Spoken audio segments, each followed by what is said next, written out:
Like, comment, subscribe, and let's do this. Oh, when nature's going crazy, throwing things around, scaring people, and destroying property, I'm a happy fucking guy. What? I'm a happy fucking guy. I look at it this way. For centuries now, man has done everything he can to destroy, defile, and interfere with nature. Facts. Clear-cutting forests, strip mining mountains, poisoning the atmosphere, overfishing the oceans, polluting the rivers and lakes, Doing the destroying most. wetlands and aquifers. So when nature strikes back and smacks man in the head and kicks him in the nuts, I enjoy that. I have absolutely no sympathy for human beings whatsoever. Damn. None. And no matter what kind of problem humans are facing, whether it's natural or man-made, I always hope it gets worse. Don't you have a part of you that secretly hopes everything gets worse? Damn. I'm not like that, but you know what it is? The only thing that I ever think about is I sometimes wish a giant meteor would just fly into Earth and just end everything. Just fast too, at the blink of a second too. Everybody doesn't have a time to react. It's just gone, just like that. That's the only thought I ever have. That's to this level. When you see a big fire on TV, don't you hope it spreads? Damn. Don't you hope it gets completely out of control and burns down 6 counties? 6 You don't root for a counties. fireman, do you? I mean, I don't want him to get hurt or nothing, but I don't want him putting out my fire. That's my fire. That's nature showing off and having fun. I like fires. You know something else I like? Those spring floods in the Midwest. Aren't they great? Like clockwork. Spring floods in the Midwest. But I'm starting to catch on that every year it's the same story. Another flood in the same place with the same people on the same river. Same fucking people! And these people do not move. They will not fucking move. They won't. They repaint, put down new carpeting and wallpaper, and they move right back into the same fucking house on the floodplain next to the river, and then they wonder why grandma's floating downstream with the parakeet on her head. 4th time. But you know what? This is facts. This is facts. Because just the other day, I was reacting to like a tornado video. I was reacting to it and I was asking, why do people who live in the tornado alley never move? Or at least people who move in places that tornadoes are that frequent. You get what I mean? And I came to the conclusion that it's one of these two things. It's either you're not moving because it's expensive to move, or you're not moving because your family has been living there for generations and generations, so you don't want to move and live and leave the place where your family has been living for a very long time, because a lot of people don't want to move because of that.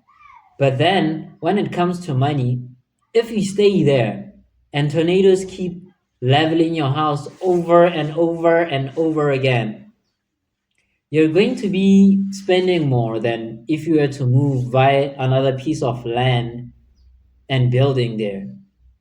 That's a one-time thing, but if a tornado keeps hitting your house over and over, you're going to be spending millions keeping that up. So I don't know, man. I don't know. Again, 4th fucking time. There's no learning curve with these people. It's very hard to feel sorry for them. Every year, same people, same rowboats, out there paddling around, Damn. rescuing a chicken. What the fuck kind of a life is that? Damn. Well, our kids love it here. Oh, really? What do they got, gills? And while they're showing all that shit on the screen, the announcer is saying to me, It's been raining steadily for 3 months now. The ground can't 3 hold any more months? water. The river is cresting higher than it has in 2 centuries. The levees have washed away, and I just hope it keeps raining and raining and raining and raining and raining and raining and raining and raining and raining and raining and raining and raining and raining, and it rains steadily for 5 years. 5 years. And then after that, for 10 years, it's cloudy with occasional showers, and the river never returns to its natural banks.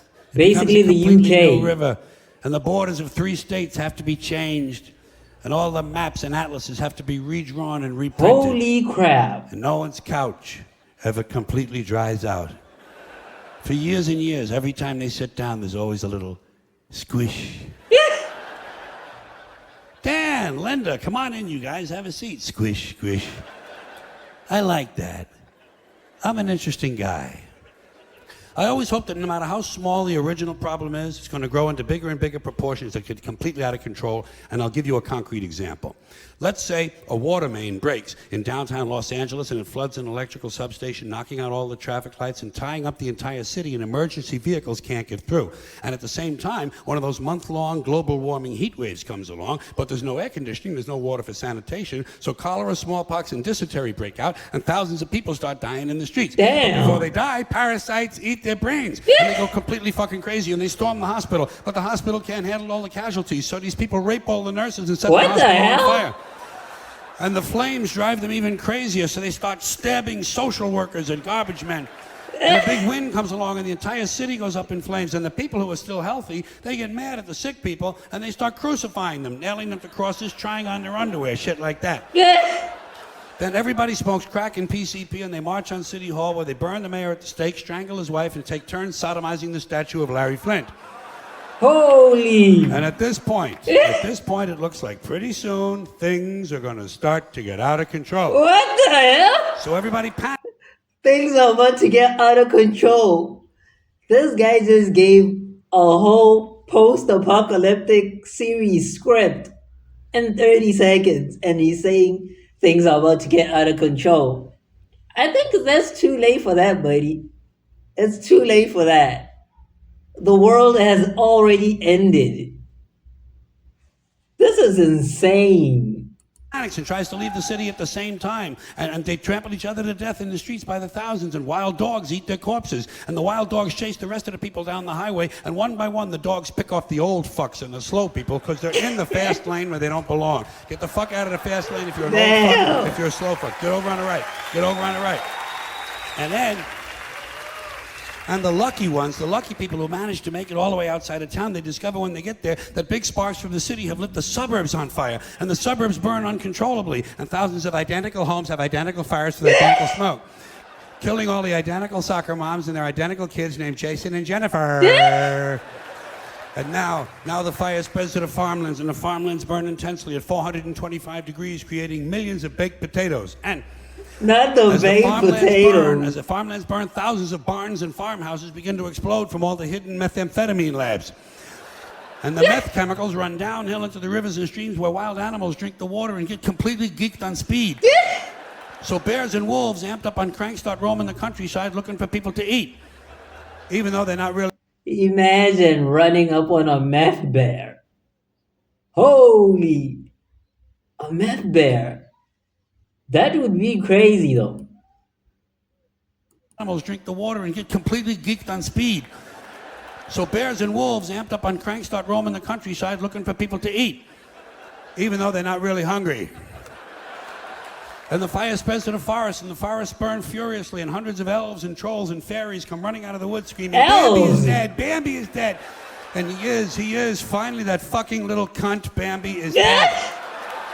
Dead.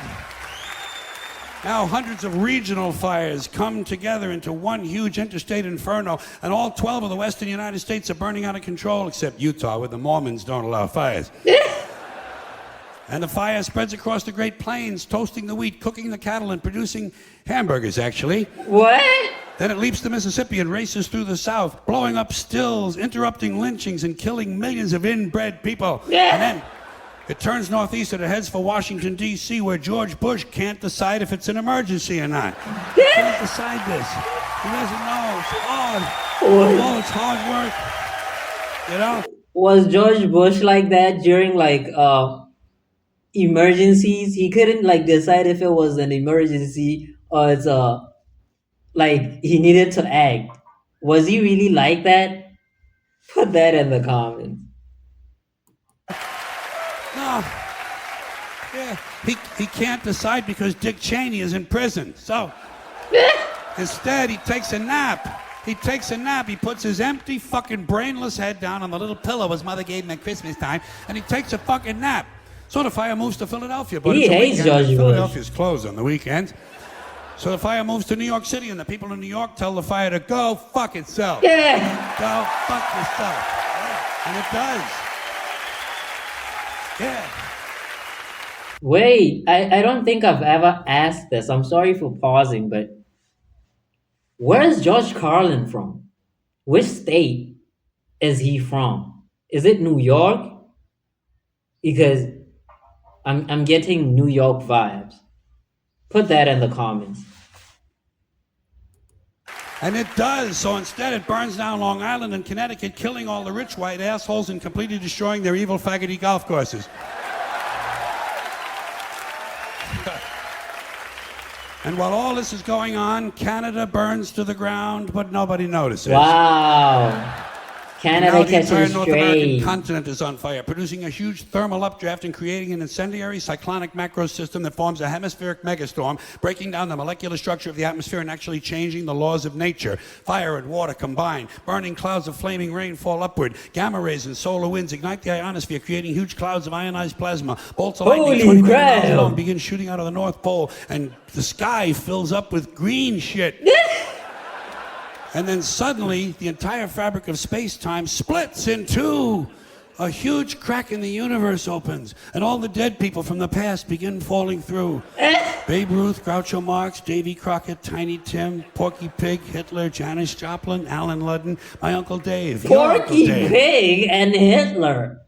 You know what this sounds like? If you've ever watched Rick and Morty, this sounds like a whole script of a season of Rick and Morty. Like this could be put into a series, a whole series you could watch.